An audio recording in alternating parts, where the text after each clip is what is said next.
महाकुंभ 2025 को लेकर केंद्र और प्रदेश सरकार ने कमर कस ली है।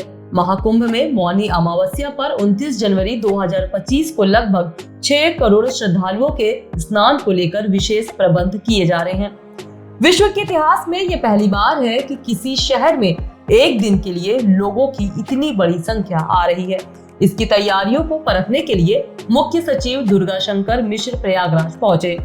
उन्होंने सर्किट हाउस में महाकुंभ की करीब 15,000 करोड़ रुपए की 250 परियोजनाओं की प्रगति तो की, साथ ही साथ शाही स्नान पर्वों पर होने वाली व्यवस्थाओं को लेकर आवश्यक दिशा निर्देश भी दिया। वो विशेष रूप से आवागमन से लेकर सुरक्षा पर बनाई गई प्लानिंग से अवगत हुए। मौनी अमावस्या शाही स्नान पर्व पर लगभग 6 करोड़ लोगों के आने की उम्मीद की सारी तैयारी की जा रही है। इस प्रमुख स्नान पर्व पर देश के 21 राज्यों से 4 दिनों तक स्पेशल ट्रेनें तथा 9 राज्यों से 10,000 कुंभ मेला स्पेशल बसें चलाई जाएंगी। इसके साथ ही प्रयागराज के बमरौली एयरपोर्ट, कानपुर, लखनऊ, वाराणसी एयरपोर्ट पर भी श्रद्धालुओं के लिए खासा इंतजाम रहेगा। शहर में इस स्नान पर्व पर आने वाले श्रद्धालुओं के 6 लाख वाहनों की पार्किंग की व्यवस्था भी की जा रही है। बात होगी और पिछले महाकुंभ से कितना अलग होगा, क्या नया रहेगा। देखिए, जब पीछे माननीय मुख्यमंत्री जी यहाँ पे आए थे तो उन्होंने कहा था जो पिछला 2019 का कुंभ हुआ था उसमें करीब 20 करोड़ लोग आए थे। इस बार हम लोग जो पूरे की पूरी नियोजन कर रहे हैं, करीब 40 करोड़ लोग इस कुंभ के दौरान 2025 में आएंगे, यानी लगभग दूरी पॉपुलेशन होगी। इस कुंभ में बहुत सारी नई नई चीजें हो रही हैं, जैसे कि आप देखिए बहुत दिनों से त्रिवेणी पुष्प बेकार पड़ा हुआ था। अब वो त्रिवेणी पुष्प जो है पूरा अपने फिर से पूरे उस पे उपयोग में आ जाएगा। एक यहाँ पे इस तरफ से दूसरे तरफ जाने के लिए रोपवे की व्यवस्था आप देख रहे हैं, वो भी व्यवस्था बहुत जल्दी उस पर चालू हो जानी चाहिए, हम पूरी कोशिश कर रहे हैं। लखनऊ से जो आने वाले हैं फाफा मऊ के पुल से, वहां से डायरेक्टली जो है सीधे संगम क्षेत्र में आ सकते हैं। एयरपोर्ट से सीधे संगम क्षेत्र में जाने के लिए आप देख रहे होंगे कि पूरी एक नई सड़क जो बन रही है, चौड़ी रोड बन रही है, उससे सीधा जो है जाकर के वो संगम क्षेत्र में वहां से करीब 6-7 किलोमीटर आगे जाकर के सीधे उसके रोड के साथ मिल जाएंगे। कई सारे हमारे नए जो है घाट बनाए जा रहे हैं, पक्के घाट, 7 नए पक्के घाट बनाए जा रहे हैं, जिसमें प्रयागराज में पहले एक दशाश्वमेध घाट हुआ करता था, जो हमने पढ़ा तो है लेकिन उसको अभी देखा नहीं है। लेकिन इस बार पहले बार दशाश्वमेध घाट 110 मीटर का लंबा दशाश्वमेध घाट बनेगा, और उस 110 मीटर के घाट के अलावा 6 और घाट बनेंगे गंगा जी के ऊपर भी और जमुना जी के ऊपर जो है। इसके साथ ही साथ जो है वहाँ पे जो हमारा नाग बासुकी जी का मंदिर है, वहाँ पे ऐसी माधव जी का मंदिर है, वो वहाँ एक द्रोणाचार्य जी की लेटी हुई प्रतिमा है, वो पूरा का पूरा एरिया को उसको काफी उसका जो है उसका रेट्रोफिटिंग करके पूरा उसे परिवर्तन करके एक अच्छी वहाँ पे अट्रैक्शन बन जाएगा। उसी प्रकार से आप जो हमारा अक्षय वट है, जहाँ पे पाताल कुआं है, षष्ठी कुंड है, ये सारी की सारी जगह वहाँ पे पर्यटकों के लिए, जो हमारे दर्शनार्थी जो पूरे देश के नहीं पूरे दुनिया भर के लोग आते हैं, उनके लिए मेजर इंटरेस्ट बन करके डेवलप हो रहा है। आपका त्रिवेणी पुष्प के आसपास वहाँ पे काफी सारी चीजें, बहुत सारी नई नई चीजें डेवलपमेंट होकर के आ रही हैं। यानी एक साथ इतने सारे काम हो रहे हैं, और वो सारी की सारी कोशिश ये भी होगी, सड़कें हमारी सारी चौड़ी हो रही हैं। इस शहर के नागरिकों से, सारे नागरिकों का हम सहयोग ले रहे हैं कि हम पूरे शहर को सुंदर बना दें। आपका रेलवे के ऊपर काम हो रहा है, एयरपोर्ट के ऊपर फैसिलिटी आपकी बेहतर हो रही है। आपको मालूम है कि प्रयागराज तक हमारा जो वाटरवेज है वो बनारस तक बन चुका, और प्रयागराज तक उसको बनने के हो रहा।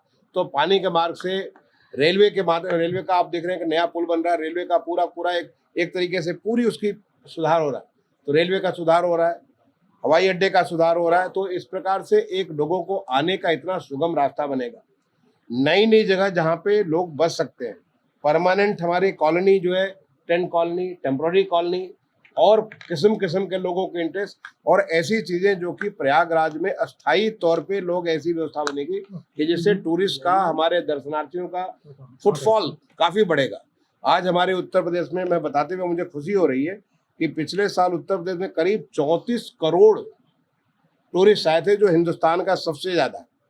मैंने देसी टूरिस्ट हमारे 34 करोड़, ये नंबर सोच नहीं सकते थे। बनारस में अकेले तो जिस प्रकार से उत्तर प्रदेश टूरिज्म को और फोकस करा था, बुंदेलखंड के ऊपर हो चाहे ब्रज क्षेत्र के ऊपर हो, चाहे ये हमारा यहाँ पे प्रयागराज के बारे में, अयोध्या जो के बारे में, ऐसे तमाम सारे जो इलाके जो सुधर रहे हैं। इसी प्रकार से यहाँ पे प्रयागराज में चाहे भरद्वाज मुनि का आश्रम हो, मैंने बताया कि नागवासुकी का है, ये अक्षय भट्ट का, अलग अलग स्थानों को अलग अलग किस्म के लोगों के इंटरेस्ट डेवलप करके लोग यहाँ पे आए और प्रयागराज की जो ऐतिहासिकता है, प्रयागराज की जो यहाँ पे जो आध्यात्मिकता है, यहाँ का जो धार्मिक महत्व की जितनी सारी चीजें हम इसको लोगों को दिखा सकते हैं, वो सारा का सारा वहाँ पे दिखाएंगे। लोगों का कोशिश होगा कि लोगों को कम से कम चलना पड़े और सारा का सारा smart command and control centre, जो कि आपको मालूम है 2019 में उसने बहुत बड़ा रोल अदा किया था। तो smart command and control centre के माध्यम से पुलिस का एक एक जगह के ऊपर वॉच रहेगा, चाहे रेलवे स्टेशन से, बस स्टेशन से, जो हमारी सड़कों के ऊपर, एयरपोर्ट से, सब जगह अपना वॉच रहेगा, जिससे कहीं पब्लिक को कोई तकलीफ न होने पाए। पूरे मेले क्षेत्र को अच्छे प्रकार से सुसज्जित किया जाएगा, जिससे कम से कम लोगों को चल करके आसानी से लोग वहाँ पे अपना संगम पे और तमाम सारे जो घाट बने वहाँ पे अपना स्नान, ध्यान और दर्शन कर सके। जिस उद्देश्य से आए वो अपने उद्देश्य की पूर्ति कर सके।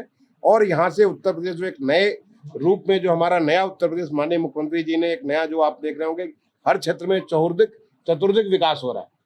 आप सोचिए कि जो हमारा जो नेशनल हाईवे का पूरा रिंग रोड बन करके तैयार हो रही है यहाँ पे आने के लिए, लखनऊ से लेकर के प्रयागराज के रोड को, उसको वाइडनिंग का उसका प्रोजेक्ट उसका हो रहा है, वो पूरा होने जा रहा है। जो यहाँ से अयोध्या का जो डायरेक्टली उसको जोड़ने जा रहा है, यहाँ से रीवा रोड का जो उसका सुधार, यानी हम हर तरीके से इसका एक इंफ्रास्ट्रक्चर में प्लस फैसिलिटीज में, एम्यूनिटीज में हर तरह से सुधार कर रहे हैं। मैं समझता हूँ बहुत अच्छी क्वालिटी की बसेस भी उस पीरियड में आएंगी लोगों को अप्लाई करने के लिए। लोग जो भी आएंगे प्रयागराज में, एक हमारे प्रयागराज के बारे में और हमारे प्रदेश के बारे में, हमारे देश के बारे में एक अच्छा अनुभव लेकर के जाएंगे, एक अच्छा वो यहाँ से एक्सपीरियंस लेकर के जाएंगे। तो ये बात जा रही है कि इस बार बड़ा लेट हो रहा है, ये तैयार हो पाएगा कि आप इस बात को निश्चिंत रखिए। मैं इसको लगातार रिव्यू करता हूँ लखनऊ से, और इसलिए आज मैं आया हूँ सारी जगह देख करके, और मुझे इतनी खुशी हो रही है देख करके। जो मैं अपेक्षा किया था, सभी जगह जो अपेक्षा थी उसके हिसाब से काम हो रहा है। यहाँ पे STP के बारे में भी जो काम हुआ, मैंने उसको जाके देखा, जितनी सारी जगह जाके देखा कि बहुत सारे काम हो रहे हैं। इसलिए इसकी चिंता की बात नहीं है। जो काम हो रहा है कंप्लीटली इसका रिव्यू और एक पूरा टारगेट लेकर के हम इसको सारे के काम को कर रहे हैं। क्या इस बार एकदम अलग कुंभ देखने को मिलेगा? एक छोटे से चीज। बिल्कुल आपको अलग कुंभ तो अलग नहीं होता है, बट कुंभ तो कुंभ है, जहाँ पे गंगा जी, जमुना जी और सरस्वती का उसका। लेकिन जो पिछले बार आपने एक नया नव्य कुंभ देखा था, एक भव्य कुंभ देखा था, एक दिव्य कुंभ देखा था, उसका एक बहुत बड़ा स्तर, जो कि पीछे जब माननीय मुख्यमंत्री जी ने आए थे और उसके साथ मैं भी था, उसके पूरा एक डिटेल में रिव्यू किया था। उन्होंने जो लक्ष्य रखा है, जो माननीय मुख्यमंत्री जी ने जो लक्ष्य दिया, उस लक्ष्य के ऊपर सारा का सारा शासन, प्रशासन, पुलिस, सब लोग लगे हुए हैं। हम उस कार्य को पूरा करेंगे। आप पहले भी कहते रहे कि पब्लिक पार्टिसिपेशन होना चाहिए, आज रिपीट आपने किया, दिखता नहीं होगा। आप लोग मेरे तरफ से मैं कहूँगा, हमारी जो मीडिया आपके माध्यम से सारे नागरिकों से कहिए, जैसे आपके घर में जब मेहमान आता है, कोई भी हो, आपके घर में मेहमान आता है तो आप अपने घर को सजाते हैं, आप अपने घर को जो है अच्छा उसको खाना पीना देते हैं, आप अपने घर में उसको अच्छा एक्सपीरियंस देते हैं।